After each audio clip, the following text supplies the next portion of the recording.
Hey everyone, Tech Steve here.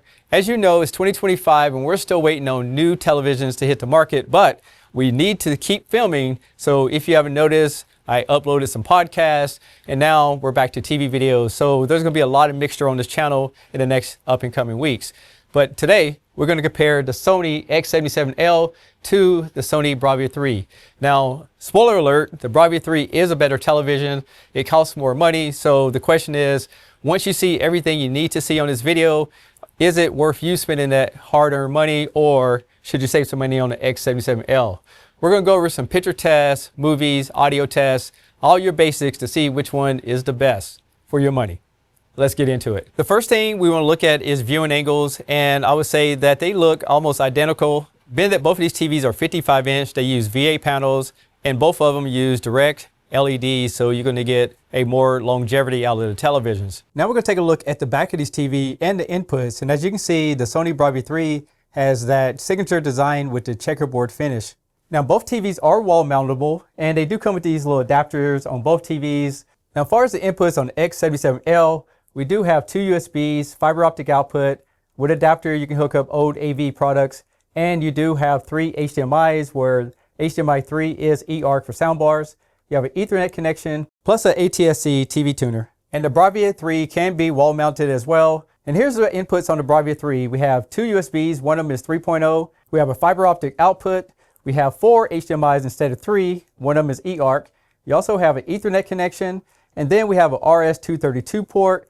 You can control this with home theater systems with the IR input, and it does have a TV tuner as well. And if you have retro systems that requires that composite input, keep in mind the Bravia 3 doesn't support that, but the X77L does. These TVs do have the exact same feet, and they're non-adjustable, and you cannot put them on the inside for smaller stands. The remotes on these TVs look identical, except for the Bravia 3 has speckles in it because it's used with recycled material. Now let's take a look at some details of these televisions. And one thing you can notice here in the green scene is that the Bravia 3 has better shadow details, and it's very obvious if you look at the shade on the tree. You can get a lot more details in this television. And switching up to red, I didn't expect this, but it looks like the X77L does have better contrast in some of the different areas if you look at the board on this picture.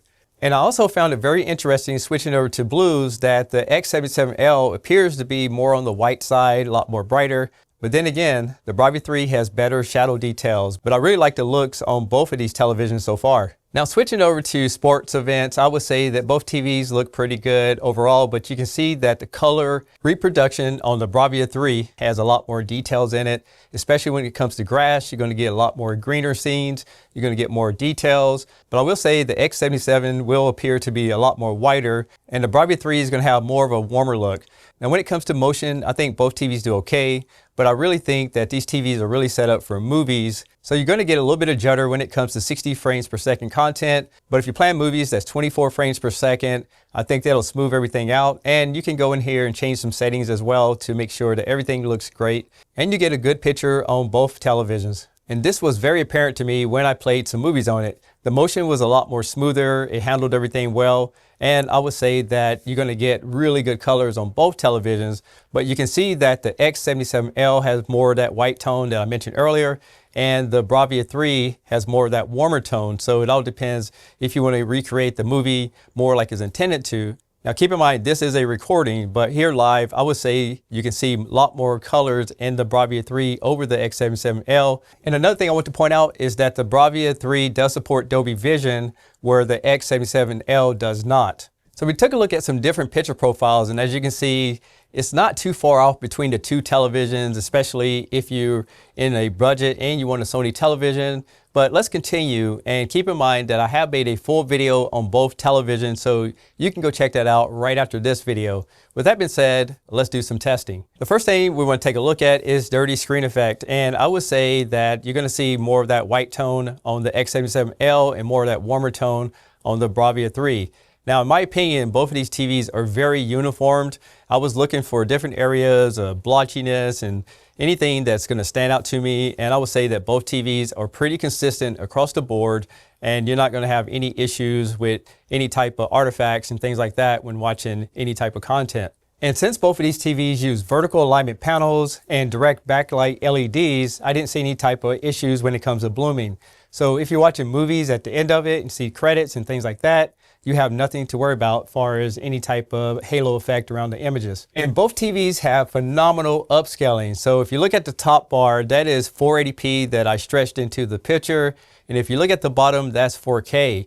And I was playing these demos, and personally, I can't see much of a difference. So what this means, if you have content that's not necessarily the best quality, the X1 processor that's in both of these televisions is going to improve the signal to look more like 4K on just about any type of format that you play through it. And this has been one of the key factors of having a Sony television, is that it makes everything look spectacular. Now, when it comes to audio, both of these TVs are 10 watts by 2.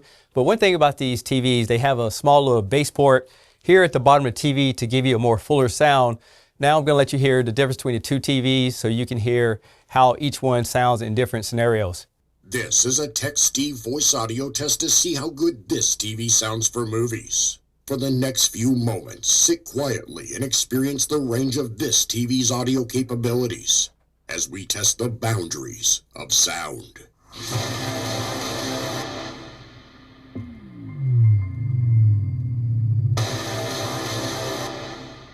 Tennessee, while the cold here in Sweden got the best of me.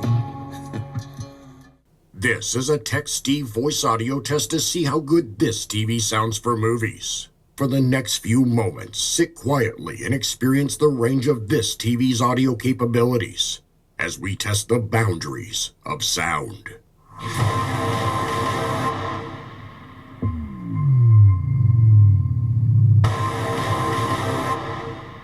Tennessee, while the cold here in Sweden got the best of me.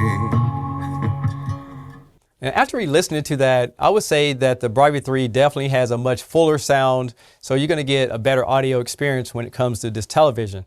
Now let's talk about gaming, and I would say that both of these TVs do have a gaming bar. Now they're not fully advanced, but they have some decent features on it, so you can get a crosshair, you can change the black levels, and do a few other things with these televisions. With both TVs in gaming mode, this is what they look like side by side.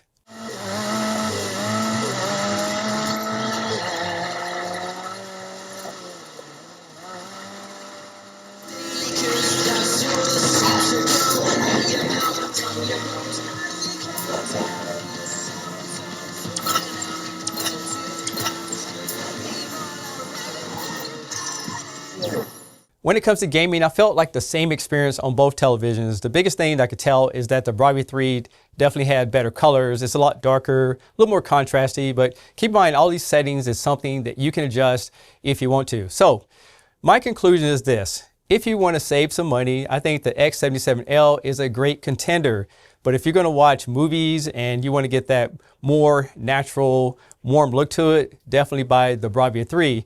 Now, I can say that you can look at the links I have in the description below to get current pricing and the current sizes. If you have any questions about these televisions, make sure you go ahead and leave a comment below. I'd love to hear what you think.